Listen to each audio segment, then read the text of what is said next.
이 시간에도 우리가 성경 말씀을 통해 복음이 무엇인지 살펴보고자 합니다. 복음을 통해 구원의 확신과 또 구원의 감격이 우리 모두에게 있기를 원합니다.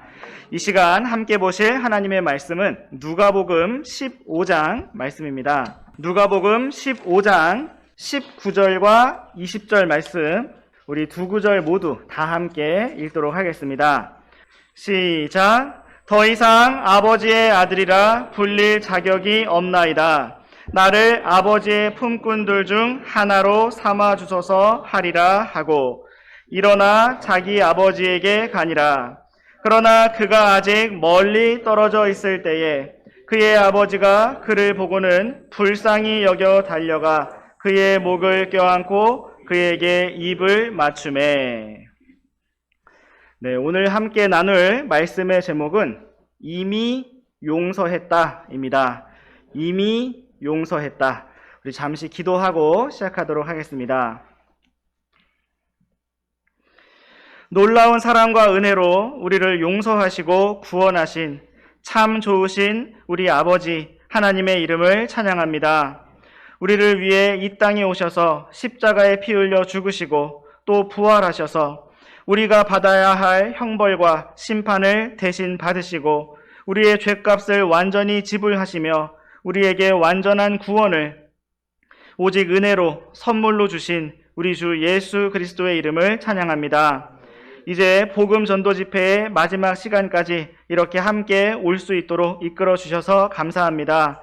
이 시간을 통해서 주님 우리에게 말씀하여 주시고 구원의 확신과 또 구원의 감격이 있는 복된 시간 될 수 있도록 주님 이끌어 주시기를 원합니다. 이 시간을 주님의 손에 온전히 맡겨드리며 우리 구주 예수 그리스도의 이름으로 기도드렸습니다. 아멘. 네, 오늘 말씀의 제목은 이미 용서했다입니다. 이 세상에서 가장 강력한 힘을 가진 것은 무엇일까요? 핵폭탄이 참으로 많은 것을 회복 불가할 정도로 파괴하는 강력한 힘을 가졌다면 용서는 반대로 모든 것을 살리고 회복시키는 강력한 힘을 가졌다고 말할 수가 있을 것입니다. 1959년 펜실베니아주의 유명한 법학자였던 커티스 보크라는 사람은 많은 범죄자들의 이야기를 담은 스타웜우드라는 책을 출판하였습니다. 그 책에는 여러 사람들의 이야기가 담겨 있는데 그 중에 열차를 타고 있던 두 남자의 이야기가 담겨 있습니다. 오랜 시간 기차를 함께 타고 가게 되었던 두 남자가 있었습니다.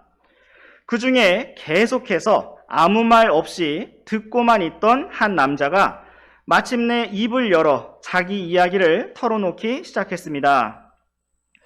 그는 알고 보니 그동안 감옥에 갇혀 있었던 죄수의 신분이었고 이제 5년 만에 석방되어 나오게 되었다는 것입니다. 그동안 가족들은 너무나 가난했던 나머지 한 번도 면회를 올 수가 없었고 또 신문 기사를 읽지 못할 정도로 배우지 못했다고 하였습니다. 그는 감옥에서 나올 즈음 자기 가족들이 자기를 다시 받아줄 것인지에 대해 확신이 없었습니다. 그래서 그는 얼마 전에 가족들에게 편지를 썼는데 만약 가족들이 자기를 용서하고 자기가 다시 집으로 돌아오기를 원한다면 자기를 다시 아버지로 남편으로 받아주고자 한다면 철도 가까이에 있는 큰 사과나무에 하얀색 리본을 묶어달라는 것이었습니다. 그 리본을 보면 기차에서 내려 집으로 갈 것이고 리본을 보지 못한다면 그냥 지나쳐가서 어디서든 내려 새로운 인생을 찾아보겠다는 내용의 편지였습니다. 기차는 너무 빠르게 달려 점점 자신의 마을에 가까워졌고 그는 차마 밖을 내다볼 자신이 없었습니다. 함께 기차를 탔던 그의 새로운 친구가 자기가 대신 창가에 앉아서 사과나무를 보고 말해주겠다고 하였습니다. 그리고 잠시 후 그는 환호성을 지르며 큰 소리로 외쳤습니다. 세상에, 나무 전체가 흰 리본으로 덮여 있어. 그 말을 들은 남자는 용기를 내어 창밖을 바라보았고 잠시 후 활짝 웃으며 기차에서 내렸습니다. 나는 집으로 간다. 이처럼 놀라운 용서의 이야기는 계속해서 전해지고 전해져서 노래로 만들어지고 영화로도 만들어졌습니다. 사람들이 계속해서 이러한 용서의 이야기를 전하고 또 전하는 이유가 무엇일까요? 그러한 용서의 이야기가 우리의 마음을 새롭게 일으키고 회복시키는 힘을 가지고 있기 때문입니다. 오늘 우리는 성경에 기록된 너무나 잘 알려진 용서의 이야기를 살펴볼 것입니다. 그것은 먼저 탕자의 비유라고 알려진 예수님께서 직접 들려주신 이야기이고 또 이 비유의 이야기가 정말로 가리키고 있는 실제 이야기인 복음입니다. 오늘 우리가 함께 예수님께서 들려주신 탕자의 이야기를 통해 복음이 무엇인지, 용서가 무엇인지, 구원이 무엇인지 살펴보기를 원합니다. 하나님께서 이 시간을 주관하시고 인도해 주시기를 원합니다. 이제 우리 함께 누가복음 15장 11절부터 13절까지 말씀 번갈아서 읽어보시겠습니다. 또 그분께서 이르시되 어떤 사람에게 두 아들이 있었는데 그들 중 작은 아들이 자기 아버지에게 이르기를 아버지여 재산 중에서 내게 돌아올 몫을 주소서 하니 아버지가 자기 살림을 그들에게 나누어 주매 그 뒤 며칠이 안 되어 작은 아들이 전부 다 모아가지고 먼 나라로 가서 거기서 허랑방탕하게 살며 자기 재산을 허비하더니. 네, 여기에서 우리는 아버지와 두 아들을 볼 수가 있습니다. 아버지는 집에서 품꾼들을 부리고 그들에게 빵을 풍족하게 나눠줄 수 있을 정도로 매우 넉넉하고 부유한 사람이었습니다. 그런데 이 이야기 속에서 어머니가 전혀 등장하지 않는 것을 볼 때 이 가정에 어떤 안타까운 사연이 있었다는 것을 생각해 볼 수가 있습니다. 작은 아들은 철이 없었습니다. 아직 아버지가 돌아가시지도 않았는데 자기에게 돌아올 자기 몫의 상속 유산을 먼저 달라고 요구하였습니다. 작은 아들이 평소에 어떤 모습이었는지 알 수 없지만 아버지는 그의 요청을 흔쾌히 들어주었습니다. 아들들을 너무나 사랑한 아버지는 즉시로 자기 살림을 아들들에게 나누어 줬습니다. 그런데 이 철없고 배은망덕한 작은 아들은 며칠이 안 되어 그 재산을 전부 다 모아가지고 먼 나라로 떠나갔습니다. 아버지가 주었던 상속 재산 중에는 당시 사용되던 현금만 있었던 것이 아니라 어쩌면 많은 가축들도 있었을 것이고 땅도 있었을 것입니다. 작은 아들은 불과 며칠 새에 그 모든 것을 다 팔아버렸습니다.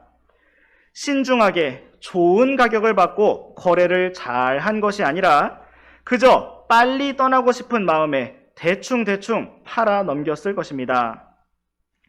그렇게 팔아도 그에게는 충분히 많은 돈이었을 것이기 때문입니다.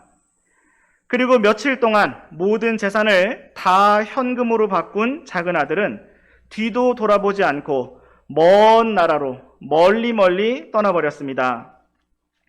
먼 나라로 떠났다는 것은 아버지에게 간섭받고 싶지 않았다는 뜻이고 다시 돌아올 생각이 없다는 뜻이었습니다. 그렇게 그는 먼 나라로 가서 거기서 허랑방탕하게 살며 자기 재산을 허비하였습니다. 여기에서 허랑방탕하게 살았다라는 말은 영어로 riotous라고 되어 있는데 이것은 매우 폭력적이고 공공장소에서 소란을 피우며 파티 자리에서 정신없이 떠들고 시끌벅적한 모습을 가리킵니다. 그는 이렇게 아버지가 소중하게 나누어 주신 살림을 마구마구 허비하였습니다.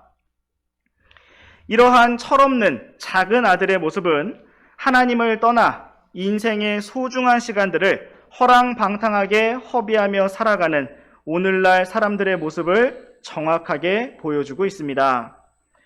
온 우주의 창조주 되시는 하나님께서는 사람을 자신의 형상대로 만드시고 자신의 아들로 만드셨습니다. 사람이 하나님과 동행하기를 원하셨고 거룩하고 의롭게 하나님의 영광을 향하여 나아가기를 원하셨습니다. 그러나 사람은 아버지를 떠나 먼 나라로 가버린 작은 아들처럼 하나님을 멀리 멀리 떠났습니다. 허랑방탕하게 자기 재산을 허비하였던 작은 아들처럼 끝없는 방황 속에서 인생을 허비하게 되었습니다. 오늘날 사람들은 자기의 인생이 무엇을 위해 존재하는지, 무엇을 향해 나아가야 하는지 그 길을 알지 못한 채 방황하고 있습니다. 단지 먹고 싶은 것을 사 먹고, 사고 싶은 것을 사고, 하고 싶은 것을 하면서 그렇게 탕자처럼 인생의 소중한 시간들을 허비하고 있는 것입니다. 이제 우리와 함께 계속해서 이어지는 탕자의 이야기를 보시겠습니다. 누가복음 15장 14절부터 16절까지 말씀을 번갈아서 읽으시겠습니다. 그가 다 탕진한 뒤에 그 땅에 극심한 기근이 들어 그가 비로소 궁핍하게 되었으므로 그가 가서 그 나라의 한 국민에게 붙으니 그 사람이 그를 자기의 들로 보내어 돼지들을 먹이게 하니라. 그가 돼지들이 먹는 곡식 껍질로 기꺼이 자기 배를 채우려 하였으나 아무도 그에게 주지 아니하므로. 이제 탕자는 가지고 있던 모든 재산을 다 쓰고 말았습니다. 거기에 더하여 그 먼 나라에 극심한 기근까지 들어서 모두가 궁핍하게 되었고 작은 아들은 더더욱 궁핍하게 되었습니다. 그에게 돈이 많았을 때 그의 옆에 붙어있던 친구들도 이제는 다 사라졌습니다. 이제 그는 외로워졌고 아무것도 가지고 있지 않은 사람이 되었습니다. 결국 그는 국어라는 신세가 되었고 들판에서 돼지들을 먹이는 사람이 되었습니다.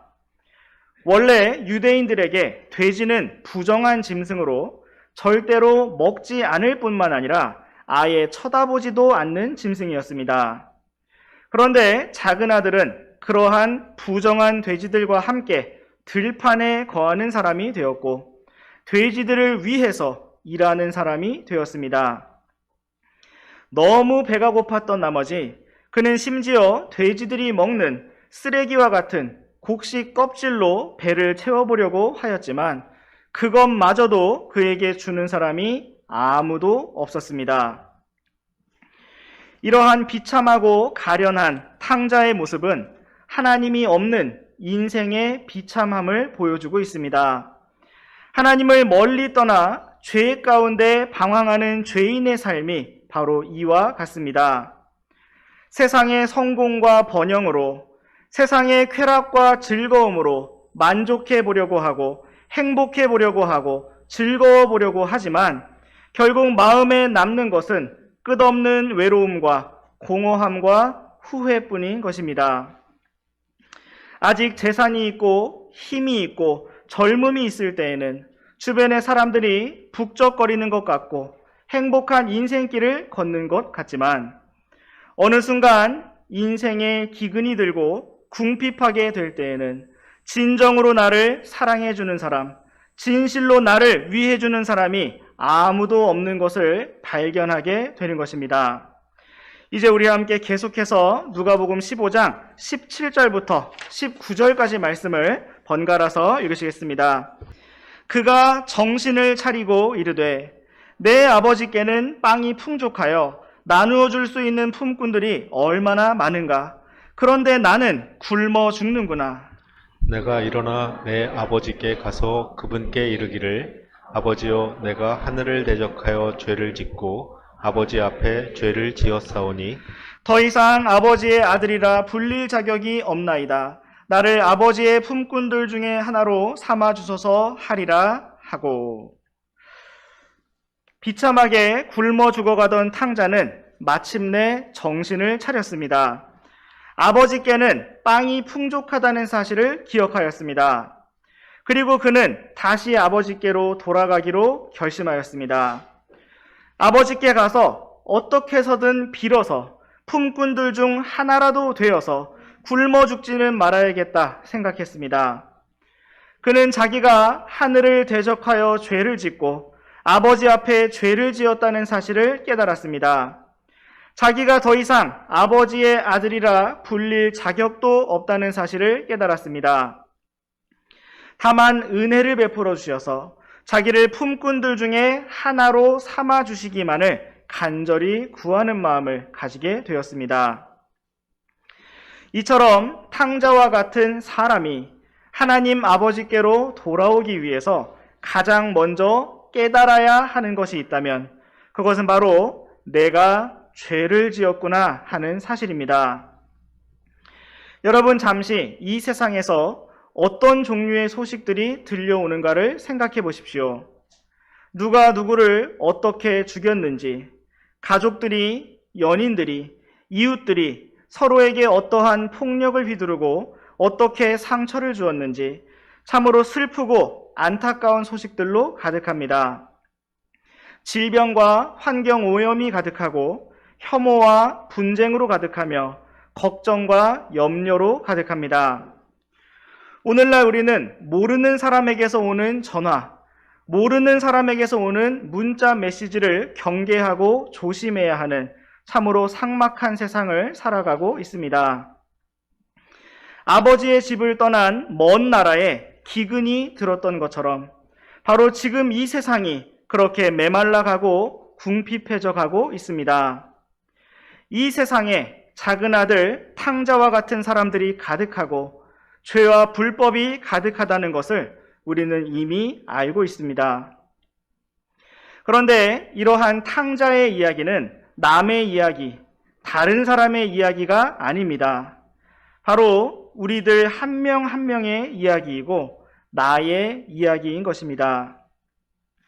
만약 우리가 인생에서 마침내 정신을 차렸던 탕자와 같이 아버지 집으로 돌아온 적이 없다면, 내가 하늘을 대적하여 죄를 지은 죄인이라는 사실을 깨닫고 하나님께로 돌아온 적이 없다면 우리는 여전히 길을 잃고 방황하는 탕자의 상태입니다. 예수님께서 이야기해 주신 탕자의 비유는 너무나 감사하게도 해피엔딩으로 끝나고 있습니다. 마침내 탕자가 자기 죄를 깨닫고 일어나서 아버지께로, 집으로 돌아왔기 때문입니다. 그런데 만약 탕자가 집으로 돌아오지 않았다면 어떻게 되었을까요? 황량한 들판에서 돼지들 가운데서 곡식 껍질을 입에 물고 비참하게 죽게 되었을 것입니다. 이처럼 사람이 만약 끝까지 자기 죄를 깨닫지 못하고 하나님 아버지께로 돌아오지 않는다면 어떤 일이 벌어질까요? 그는 죄 가운데 죽어서 영원한 지옥불의 심판에 떨어질 수밖에 없습니다. 우리 잠시 신약성경 히브리서 9장 말씀을 함께 보시겠습니다. 히브리서 9장 27절 말씀을 우리 다 함께 읽으시겠습니다. 시작. 한 번 죽는 것은 사람들에게 정해진 것이요 이것 뒤에는 심판이 있나니. 성경은 사람들에게 한 번 죽는 일이 정해진 것이라고 말씀하고 있습니다. 그러므로 이것을 피할 수 있는 자가 아무도 없습니다. 그리고 죽음 뒤에는 심판이 있다고 말씀하고 있습니다. 이것 또한 피할 수 있는 자가 아무도 없습니다. 오늘날 탕자와 같이 허랑방탕하게 살아가는 사람들은 이 사실을 외면하려 하고 생각하지 않으려고 합니다. 자신이 죄인이라는 사실과 언젠가 반드시 죽는다는 사실과 죽음 뒤에 심판이 있다는 사실을 바라보지 않으려고 합니다. 이 땅에서 5년 뒤에, 10년 뒤에, 20년 뒤에 어떻게 살 것인지는 생각하고 고민하면서 당장 오늘 밤 죽게 된다면 영원 무궁토록 어떠한 심판을 받게 될 것인지에 대해서는 몰라 나중에 생각하겠어 라고 말하면서 외면하고 있는 것입니다. 사람에게 죽음이 너무나 확실한 사실인 것처럼 죽음 뒤에 있을 심판도 너무나 확실한 현실입니다. 왜냐하면 모든 사람이 죄인이기 때문입니다. 성경 말씀은 무엇이 죄인지 너무나 많은 말씀들로 가르쳐주고 있는데 이 시간 한 구절만 찾아보도록 하겠습니다. 잠언 24장 말씀입니다. 잠언 24장 9절 말씀을 우리 다 함께 읽어보시겠습니다. 시작. 어리석은 생각은 죄요 비웃는 자는 사람들에게 가증한 자니라. 이 구절은 어리석은 생각이 죄라고 말씀하고 있습니다. 진리의 말씀을 다른 사람을 비웃는 자가 가증한 자라고 말씀하고 있습니다. 그렇다면 이 세상에서 가장 어리석은 생각, 가장 큰 죄는 무엇일까요? 그것은 바로 자기의 영원한 운명을 지옥으로 이끌어가는 생각입니다. 죄가 있는 것이 사실인데 스스로 깨끗하다고 생각하는 것. 죄가 분명히 있는데 심판이 없을 것이라고 생각하는 것. 반드시 죄가 오고 죄가 있고 죽음이 오고 심판이 올 것인데 더 이상 생각하지 않겠다고, 내일 생각하겠다고 생각을 덮어버리는 것입니다. 오늘날 너무나 많은 사람들이 이렇게 치명적인 어리석은 생각이라는 죄로 지옥을 향해서, 멸망을 향해서 달려가고 있습니다. 이제 우리 다시 탕자의 이야기로 돌아와 보시겠습니다. 누가복음 15장 말씀, 누가복음 15장 17절 말씀을 다시 한번 보시겠습니다. 누가복음 15장 17절 말씀에서는 그가 정신을 차리고 라고 말씀하고 있습니다. 이것은 그가 마침내 어리석은 생각에서 벗어나게 되었다는 것이고 마침내 자기 죄를 깨닫고 인정하게 되었다는 것이며 아버지께 돌아오기로 마음을 먹었다는 것입니다. 사람에게 필요한 것은 이처럼 자기 길을 멈추고 정신을 차리는 것입니다. 나의 인생이 무엇을 향해 어디로 가고 있는지 생각해 보는 것입니다. 그리고 비로소 아버지께로, 하나님께로 돌아와야겠다 생각하는 것입니다. 이제 우리 함께 계속해서 이어지는 누가복음 15장 20절부터 24절까지 말씀을 번갈아서 읽어보시겠습니다. 일어나 자기 아버지에게 가니라. 그러나 그가 아직 멀리 떨어져 있을 때에 그의 아버지가 그를 보고는 불쌍히 여겨 달려가 그의 목을 껴안고 그에게 입을 맞추매 아들이 아버지에게 이르되 아버지여 내가 하늘을 대적하여 죄를 짓고 아버지의 눈앞에서 죄를 지었사오니 더 이상 아버지의 아들이라 불릴 자격이 없나이다 하였으나 아버지가 자기 종들에게 이르되 가장 좋은 옷을 가져다가 그에게 입히고 그의 손에 반지를 끼우고 그의 발에 신을 신기라. 그리고 살진 송아지를 여기로 끌어와 잡으라. 우리가 먹고 즐거워하자. 이 내 아들은 죽었다가 다시 살아났으며 내가 그를 잃어버렸다가 찾았노라 하니 그들이 즐거워하기 시작하더라.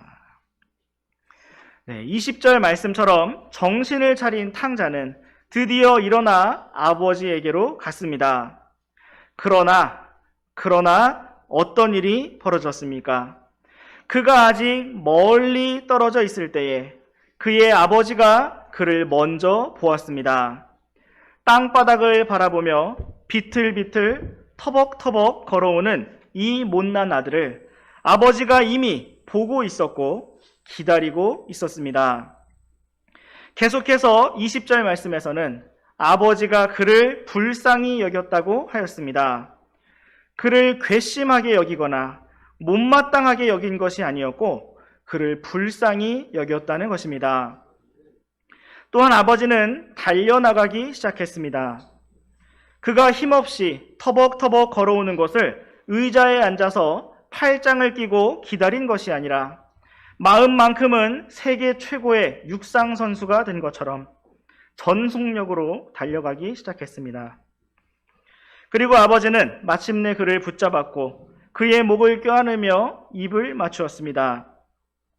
탕자는 21절 말씀처럼 이미 수십 번, 수백 번 되뇌이며 준비해왔던 그 말을 아버지 앞에 쏟아내었습니다.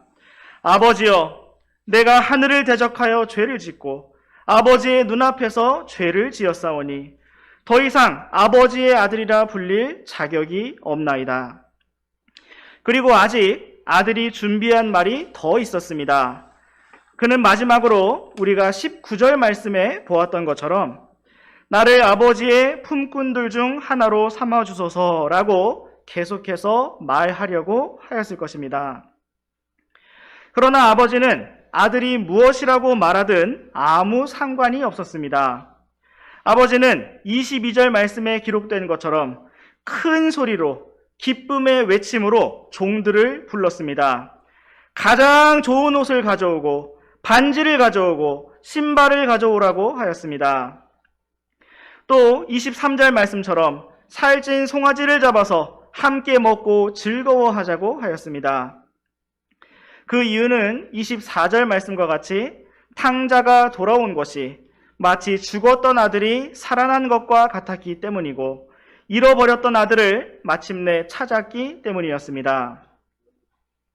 아버지는 이미 탕자가 집을 떠났던 그 순간부터 돌아오기를 기다리고 있었고 이미 용서하고 있었습니다. 탕자가 말을 잘해서 용서받은 것이 아니었고 무슨 자격을 갖추어서 용서받은 것이 아니었습니다. 그는 처음 집을 떠날 때부터 이렇게 돌아올 때까지 한결같이 자격 없는 사람이었습니다. 우리 잠시 요한 1서 4장 말씀을 보시겠습니다. 요한 1서 4장 10절 말씀을 우리 다 함께 읽으시겠습니다. 시작. 우리가 하나님을 사랑한 것이 아니라 그분께서 우리를 사랑하사 자신의 아들을 보내셔서 우리 죄들로 인한 화해 헌물이 되게 하신 것, 여기에 사랑이 있느니라. 아멘. 성경은 여기에 사랑이 있다고 말씀하고 있습니다. 그것은 우리가 하나님을 사랑한 것이 아니라 하나님께서 우리를 사랑하셨다는 것이고 자신의 아들, 독생자 예수님을 보내셔서 우리 죄들로 인한 화해 헌물로 죽게 하셨다는 것입니다. 세상에 어떤 아버지가 사랑하는 자기 아들을 누군가를 위해 대신 죽도록 보내줄 수가 있을까요? 자기 아들을 화해 헌물로 내어주는 사랑은 과연 얼마만큼의 사랑일까요? 저는 그 사랑을 이해할 수가 없고 상상할 수도 없고 헤아릴 수도 없고 말로 표현할 수도 없습니다. 다만 그 사랑이 다른 누군가를 향한 것이 아니라 바로 탕자와 같은 우리를 향한 것이고 죄 많은 나를 향한 것이기에 너무나 놀랍고 감사할 뿐입니다. 이제 우리 함께 로마서 5장 말씀도 보시겠습니다. 로마서 5장 7절부터 11절까지 말씀을 번갈아서 읽으시겠습니다. 의로운 사람을 위해 죽으려는 자가 거의 없고 또한 선한 사람을 위해 감히 죽으려 하는 자가 혹시 있을 수 있지만 우리가 아직 죄인이었을 때 그리스도께서 우리를 위해 죽으심으로 하나님께서 우리를 향한 자신의 사랑을 당당히 제시하시느니라. 그러면 이제 우리가 그분의 피로 의롭다고 인정받았으므로 더욱더 그분을 통해 진노로부터 구원을 받으리니 이는 우리가 원수였을 때 하나님의 아들의 죽음에 의해 하나님과 화해하게 되었다면 화해하게 된 자로서 더욱더 그분의 생명에 의해 구원을 받을 것이기 때문이라. 그뿐만 아니라 우리 주 예수 그리스도로 말미암아 이제 속죄를 받은 우리가 그분을 통해 또한 하나님을 기뻐하느니라. 아멘. 여기에서 우리는 하나님께서 우리에게 주신 사랑과 용서가 무엇인지 분명히 볼 수 있습니다. 이 세상에 아무리 선하고 용감한 사람도 의로운 사람을 위해서, 선한 사람을 위해서 대신 목숨을 내놓는 경우가 거의 없습니다.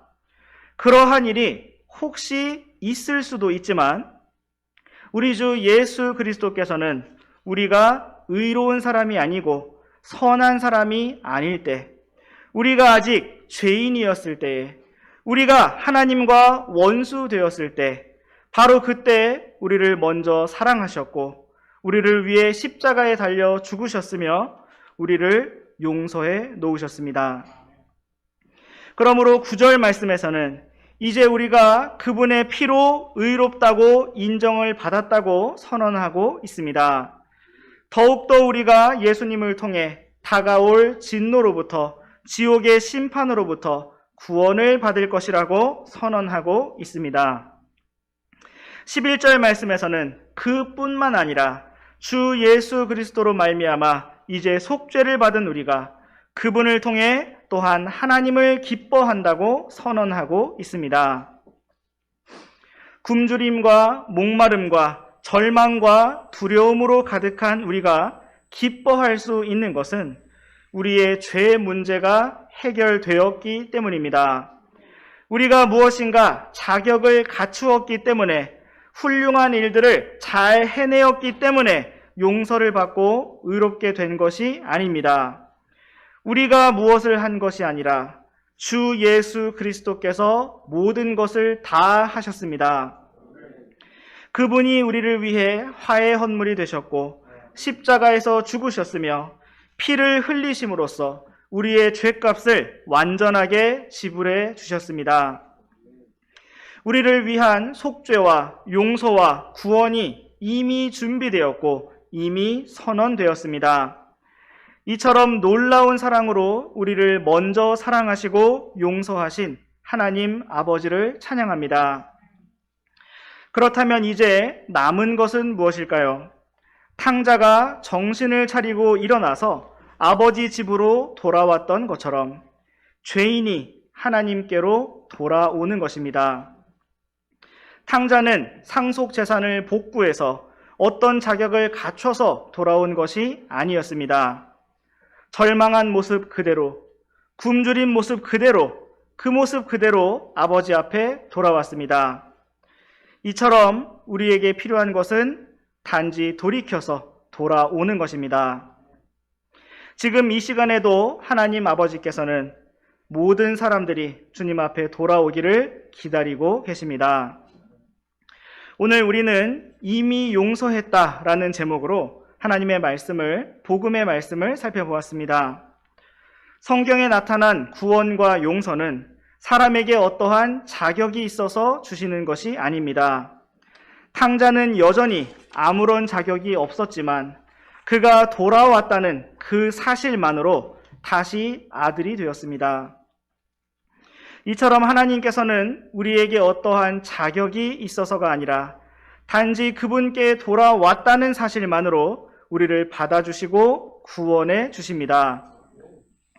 구원의 근거는 우리 자신에게 있지 아니하고 우리를 위해 십자가에서 죽으시고 부활하신 주 예수님께 있습니다. 우리는 오직 주 예수님을 통하여, 주 예수님으로 인하여, 예수님으로 말미암아 용서를 받았습니다. 이 놀라운 용서는 우리가 아직 죄인이었을 때, 우리가 아직 원수였을 때 다 이루어진 사실이었습니다. 이제 오늘의 마지막 말씀으로 우리 함께 이사야서 말씀을 보시겠습니다. 이사야서 55장 7절 말씀을 우리 다 함께 읽으시겠습니다. 시작. 사악한 자는 자기 길을 버리고 불의한 자는 자기 생각들을 버리고 주께 돌아오라. 그러면 그분께서 그에게 긍휼을 베푸시리라. 우리 하나님께 돌아오라. 그분께서 풍성하게 용서하시리라. 아멘. 사람이 구원을 받는 길, 용서를 받는 길은 복잡하고 어려운 것이 아닙니다. 그것은 자기 길을 버리고 어리석은 생각들을 버리고 하나님 아버지께로 돌아오는 것입니다. 돌아오면 긍휼을 베푸시고 돌아오면 풍성하게 용서하시겠다고 약속하셨습니다. 멀리서 아들을 보고 달려왔던 아버지처럼 하나님께서는 주 예수 그리스도의 십자가를 통해 이미 용서하셨고 돌아오기를 기다리고 계십니다. 이 말씀을 들은 모든 분들에게 아버지 하나님께로 돌아오는 일과 용서와 구원을 받는 은혜가 또 구원의 감격이 풍성히 있기를 원합니다. 잠시 기도하시겠습니다.